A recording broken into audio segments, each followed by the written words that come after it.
This Family Life News podcast is made possible by the support of listeners like you.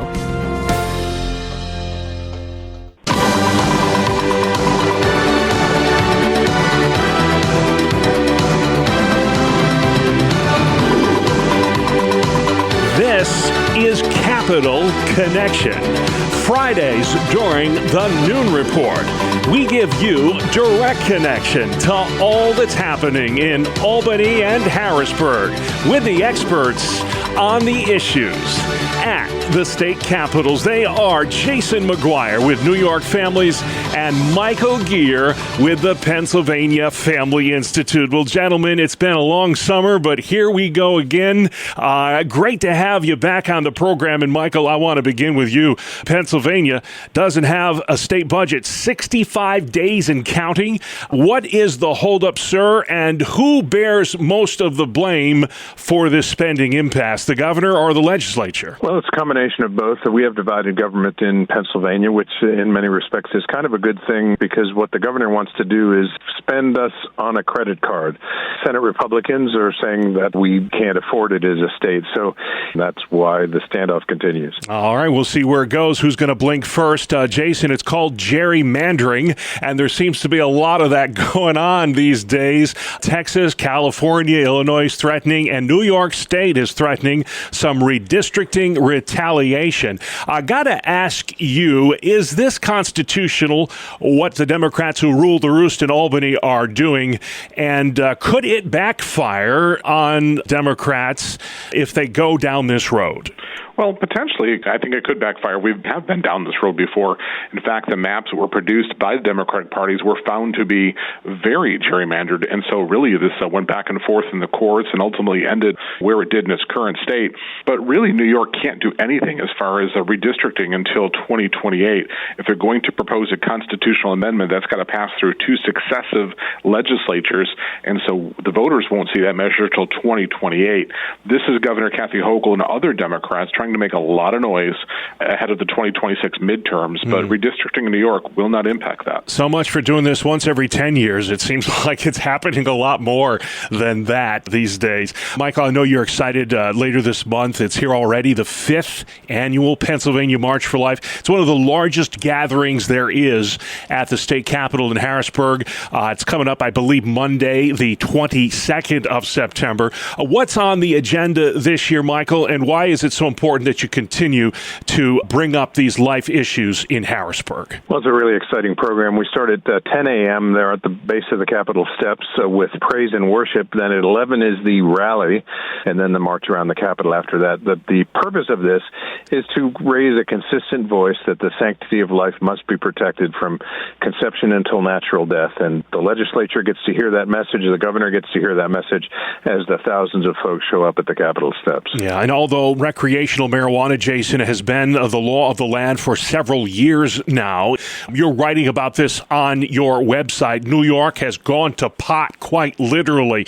If you would explain some of the impact, both seen and unseen, that marijuana legalization has had in the Empire State. Yeah, oftentimes you think about legal weed, people will say that, well, it's not addictive, but I've never met someone who has an addiction to a harder drug that didn't first start with marijuana.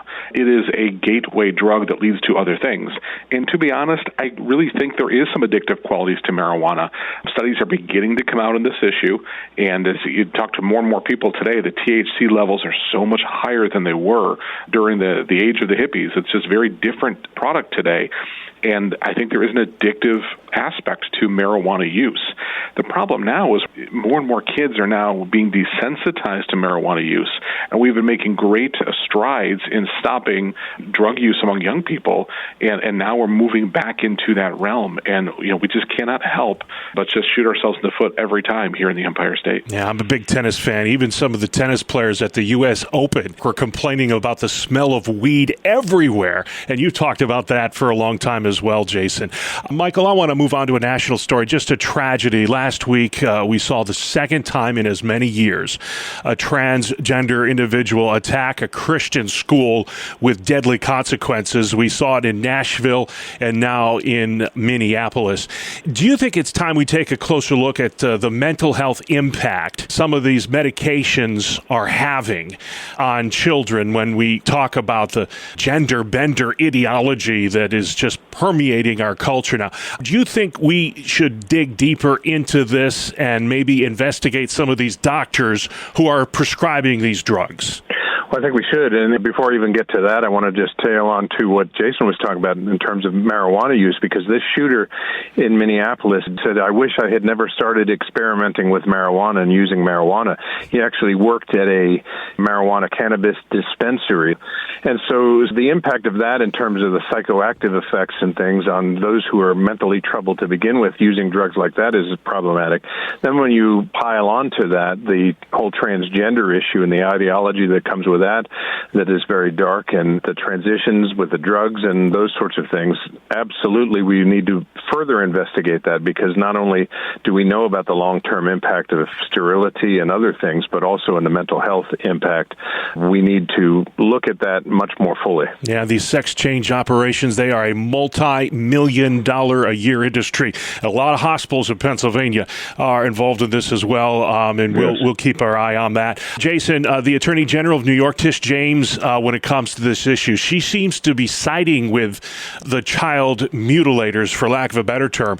She is suing to stop a Trump administration policy that would prevent these sorts of life-changing surgeries. Why is science not on her side, and why should the law not be as well? There's no other aspect of society, nothing we can look at in medical realms that would say lopping off perfectly good parts of the human body, organs that are functioning, things that work as they should. We wouldn't say that's a good thing. If someone came to us and said, I want to lose my left arm, we would treat them for mental health conditions. But when it comes to the transgender issue, it seems like politics and what's politically correct tends to get in the way. Nationally, we see that the shift is occurring. People are rejecting these types of transgender surgeries and hormonal procedures that are there. We see them as damaging to children. It's going to take a while for New York to catch up, because progressive politics on the left, they're still really pushing into this progressive mold when it comes to transgender issues. All right, let's talk a voting issue, Michael. Big story. Recently, the Third Circuit Court of Appeals said Pennsylvania must count erroneous mail-in ballots. Those that have the wrong date on them, they should count too, says the court. The president says he wants to stop this method of casting ballots. How big of a deal will this ruling be in next year's midterms? Well, it just raises more questions with the electorate in terms of the validity of the vote and whether the vote and the tallies can be trusted. That has been a persistent issue since mail-in voting has been allowed here in the Commonwealth of Pennsylvania, and rulings like this, where the judges seem to just skirt the law and say, well, yeah, the law might say that, but we think differently, creates distrust in the system. Well, Jason, we were talking off-air about how you don't want to talk about yourself. You'd rather focus on the issues, but when you are the issue, it's hard to ignore. And you were a story this summer. You have one more weekend to serve before you are free from the grip of the New York State Attorney General. If you would explain to our audience, those who aren't familiar with your story, what happened and what have you learned about your faith, about the criminal justice system, about what taking a stand for Christ looks like over these last 2 months? Yeah, Bob. So as your listeners are, probably many of them are aware and some are unaware, over the last several years, our organization and myself personally have been under investigation by the Attorney General's office. We believe that has been a fishing expedition, that it is a result of Letitia James' lawfare. Nonetheless, at the end of that process, rather than opting to go through two separate trials that would have cost us $250,000, we opted to accept two misdemeanor charges. At the sentencing, the Attorney General's office put out defamatory headlines that made many false claims about what she he says I did. That's something that we're going to be pursuing legal action over. This was just wrong. At the sentencing, however, I received 53 days of incarceration, and at the time that we're listening to this air, I'm about 6 hours away from surrendering for that final sentence in county jail. So I'll be there for the weekend, and when we get out, we start now the next phase of really looking at this issue and going after this from a legal perspective, and really, frankly, to try to restore some of the reputation, financial loss that has occurred, just to try to right the wrongs that have occurred through the injustice of Letitia James Lawfare. We'll be praying as we always do, Jason. And if you know Jason, he's already started a jail ministry there in Livingston County, turning what man meant for evil into good. Hey, if you have questions about any of the topics discussed on today's programs, or you'd simply like to learn more about Jason and Michael and their ministries, there are ways you can do that. Michael, what's the best way folks can find you? Our website is pafamily.org. And Jason, how can folks find you online? NewYorkFamilies.org.